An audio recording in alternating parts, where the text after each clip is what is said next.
चलिए दोस्तों बात करते हैं इस एक और क्वेश्चन के बारे में। इस क्वेश्चन में एग्जामिनर ने कहा in an examination 41% student fail in economics, 35% fail in geography and 39% fail in history. 5% student fail in all these three subjects. 14% student fail in economics and geography. 21% fail in geography and history. और 18% fail in history and economics. Find the percentage of student who fail in economics. यानी कि examiner ने क्या कहा, exam हुआ, उस exam में जो इकोनॉमिक्स में जो फेल होने वाले स्टूडेंट थे वो 41% थे, और जो ज्योग्राफी में फेल होने वाले थे वो कितने थे आपके 35% थे, और हिस्ट्री में जो फेल हुए वो 39% थे। ये एग्जामिनर ने मुझे गिवन दिया हुआ है। फिर उसके बाद उसने कहा 14% student failed in economics and geography, यानी इको और ज्योग्राफी में जो फेल हुए वो कितने स्टूडेंट थे आपके 14%।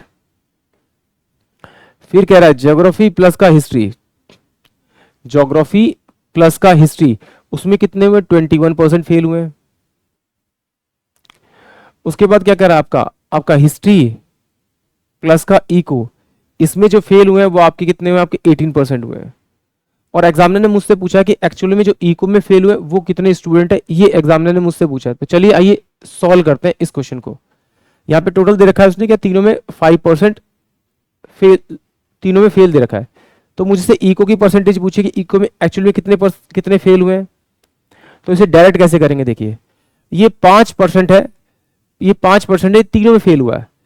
इसका मतलब है कि इन तीनों को अगर मैं इसमें से माइनस कर दूं तो मेरे पास में वो स्टूडेंट आ जाएंगे, अब यानी 5% माइनस करते वो स्टूडेंट आ जाएंगे जो या तो आपके इकोनॉमिक्स और ज्योग्राफी वाले फेल प्लस ओनली फेल, या फिर हिस्ट्री ज्योग्राफी वाले या इकोनॉमिक ज्योग्राफी वाले ऐसे मिल जाएंगे, मतलब दो वाले और सिंगल वाला मिल जाएगा स्टूडेंट।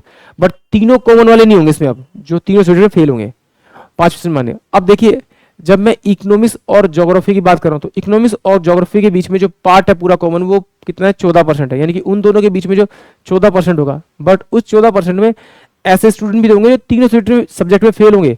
तो उसमें से अगर आप 5% अगर आप माइनस कर देंगे तो आपके पास जो बचेगा वो कितना बचेगा आपका 9%। ये 9% एक्चुअली में वो पार्ट होगा, कॉमन पार्ट, जो दोनों में होगा, यानी ज्योग्राफी में और हिस्ट्री में। तो इसको ज्योग्राफी और इकोनॉमिक्स में, तो इसमें से 9% आप माइनस कर दीजिए तो एक्चुअल में क्या आ जाएगा, इकोनॉमिक्स वाला आ जाएगा। फिर हिस्ट्री और इकोनॉमिक्स, इसमें से अगर 5% माइनस करेंगे तो आपके पास 13% आएगा, और ये वो होगा कॉमन पार्ट जो हिस्ट्री और इकोनॉमिक्स में होगा। तो अगर मैं वो कॉमन वाला पार्ट माइनस कर दूंगा इसमें से तो मेरे पास एक्चुअल बचेगा 9, 5, 14, 27, और 27% अगर मैं इसमें से माइनस करूंगा तो मेरे पास में 14% बचेगा, यानी कि इकोनॉमिक्स में जो एक्चुअली फेल होने वाले हैं वो 14% होगा, यानी कि ऑप्शन डी इस क्वेश्चन का करेक्ट आंसर होगा। आइए एक बार और देखते हैं इसको डायग्राम से। एक सर्कल बनाया, दूसरा सर्कल बनाया, और तीसरा सर्कल बनाया। ये मेरे पास में इको का है, ये मेरे पास ज्योग्राफी का है, और ये मेरे पास में हिस्ट्री का है। इससे थोड़ा सा और अब अच्छे से क्लियर हो जाएगा। देखिए इन तीनों डायग्राम में कॉमन पार्ट कौन सा दिखाई दे रहा है, ये बीच वाला। तो ये जो तीनों में फेल है, क्योंकि तीनों फेल के डायग्राम है, तो ये 5% आप यहां रख दीजिए, यहां रख दिया आपने।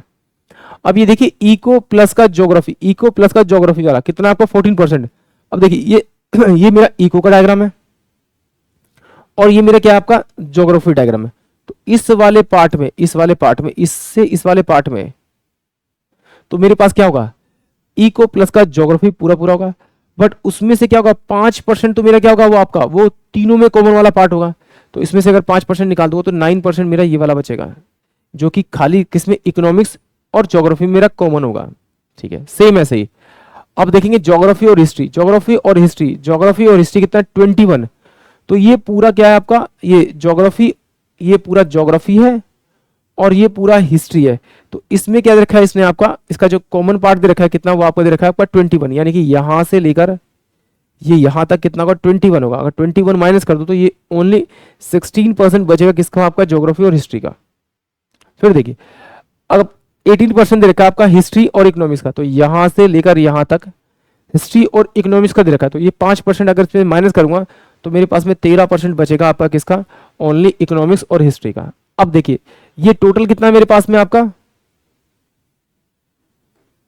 ये टोटल वाला पार्ट कितना है मेरे पास में, एग्जामिनर का इकोनॉमिक्स में जो फेल हुए हैं वो फेल हुए आपके 41%।